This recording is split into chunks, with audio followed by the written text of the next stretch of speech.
We felt it was important to partner with NRE after meeting with Dr. Darrell Jones at a Farm Bureau conference down in Jackson, Mississippi. He talked about bringing a lot of things to the landowners that we were interested in trying to expand their farm base, bring family members back home, incorporate wildlife and conservation into their activities, and we thought it was a great message.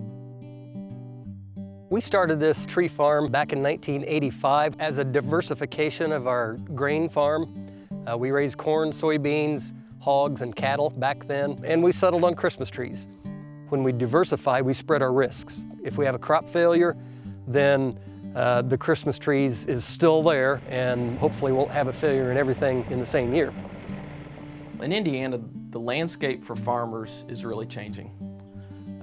There's an interest in individuals in connecting with the farmers that produce the food they eat or the products they have. People are trying to get more connected to the land and do more local business. And so then farmers have had an opportunity to really expand who their customer base is. They've had a lot more people come to them and want access to property. So many people are removed from the land anymore. They live in the cities, they don't have access to property.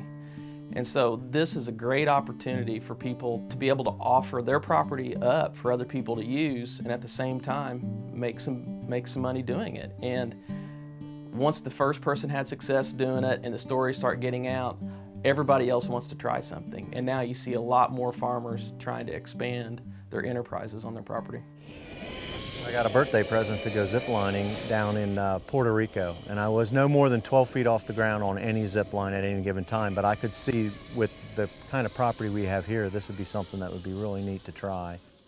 We purchased the property, 85 acres, and basically we just spent 2 years cleaning it up, getting really all the garbage off of it and making the land suitable and putting in trails.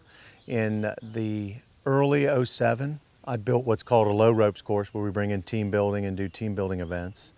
And then in the latter part of that year of '08, I built the zipline adventure. Next I'm going to get you to go out of an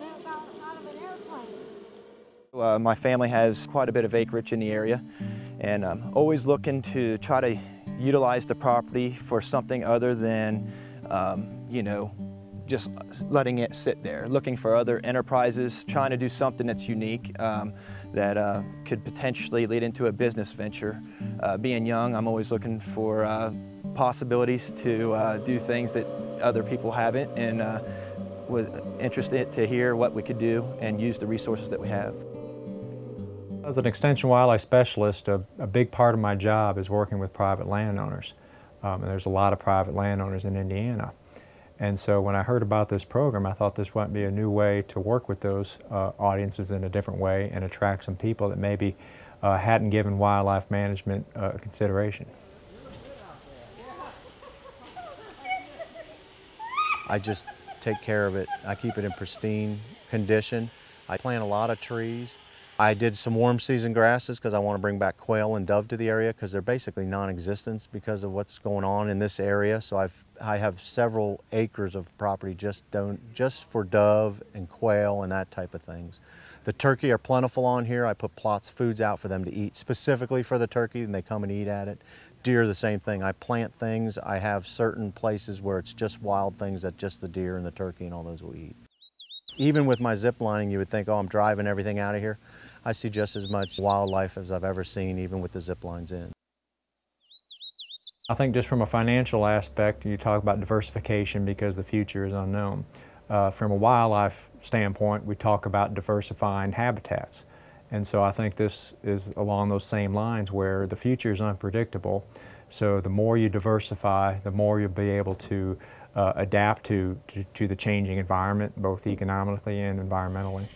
They need to bring in that revenue, figure out different revenue streams. And what I've done here is just giving people an option where you can make other revenue, but you can still enjoy the tranquility and the peace and the wildlife. What the Natural Resources Enterprises does is it gives you alternatives on how can I make my property still make me some income, but protect us in the future.